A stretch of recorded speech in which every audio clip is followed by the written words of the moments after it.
Assalamualaikum warahmatullahi wabarakatuh. Perkenalkan, nama saya Windy Junistia. Di sini saya akan menyampaikan materi tentang problematika pendidikan inklusi di Indonesia. Tidak dipungkiri, masih banyak sekolah di Indonesia yang belum sepenuhnya mau menerima anak berkebutuhan khusus dan menerapkan pendidikan inklusi. Lalu, pada akhirnya, sekolah tumbuh dan berkembang menjadi tempat yang eksklusif, awam, disabilitas, dan persoalannya.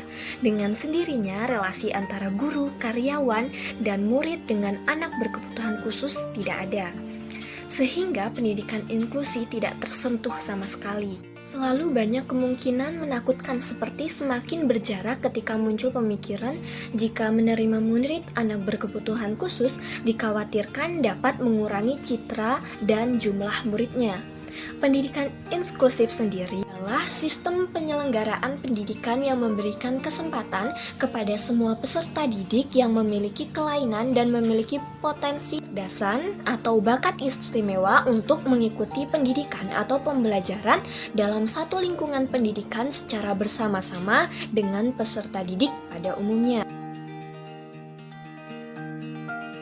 Indonesia membangun karakter manusia yang berdaya saing tinggi, berwawasan teknologi, dan bermoral serta berbudaya bukanlah suatu pekerjaan yang mudah seperti membalikan telapak tangan. Hal ini disebabkan karena dunia pendidikan di negeri ini masih menghadapi berbagai masalah. Berdasarkan kenyataan di lapangan bahwa masih banyak anak atau warga negara penyandang disabilitas yang belum mendapatkan kesempatan pendidikan yang sama seperti anak lainnya. Nah, tujuan pendidikan nasional untuk mencerdaskan kehidupan bangsa bisa tercapai jika pendidikan saja masih timpang dan jauh dari realita. Di Indonesia, pendidikan inklusif berpedoman pada UU nomor 20 tahun 2003 bahwa sistem pendidikan harus secara demokratis, berkeadilan, serta tidak diskriminatif.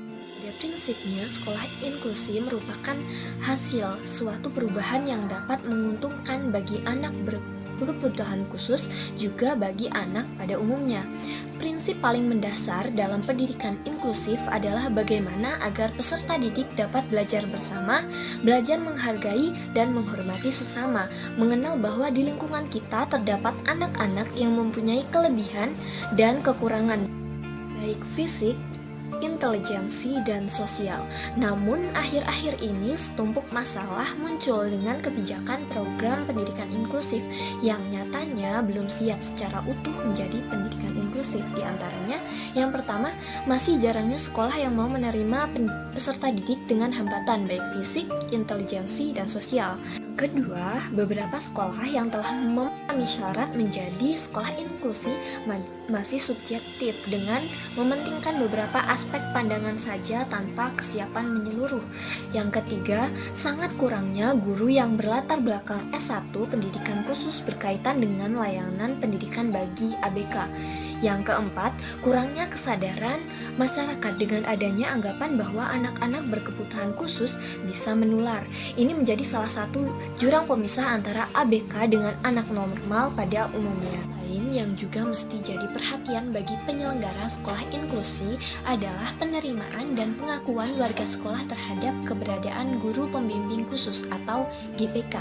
Di sekolah inklusi, rendahnya peran berupa kinerja guru inklusif dalam hal ini GPK, guru kelas, dan guru mata pelajaran diperkuat oleh temuan penelitian yang menjelaskan bahwa guru dalam memperoleh pengetahuan dan keterampilan hanya melalui program sosialisasi. Lalu, bagaimana mewujudkan pendidikan inklusi? Merajuk pada tumpukan masalah sebagai akibat adanya program pendidikan inklusi, ada beberapa poin yang harus bisa diperbaiki oleh kurikulum pengembangan pendidikan. Pengawasan untuk pendidikan ABK di Indonesia, salah satunya adalah sekolah penyelenggara pendidikan inklusi perlu didukung oleh tenaga pendidik keahlian khusus dalam proses pembelajaran dan pembinaan anak-anak berkebutuhan khusus secara umum. Salah satu tenaga khusus yang diperlukan adalah guru pembimbing khusus atau GPK. Dengan demikian, mengingat penting pentingnya peran dan tugas dari guru pembimbing khusus atau GPK dalam penyelenggaraan sekolah inklusi yang mencakup segala permasalahan anak berkebutuhan khusus di sekolah, antara kewajiban dan hak mereka semestinya lah ada keseimbangan. Sesuatu yang telah seimbang alhasil akan dipetik sesuai dengan yang diharapkan. Dengan adanya anggaran tersendiri bagi guru pembimbing khusus atau GPK sesuai kapasitasnya sebagai GPK, maka sekolah inklusi yang sebenarnya akan terwujud, bukan sekedar pelabelan dan formalitas semata. Sekian video pembelajaran tentang problematika pendidikan inklusi di Indonesia.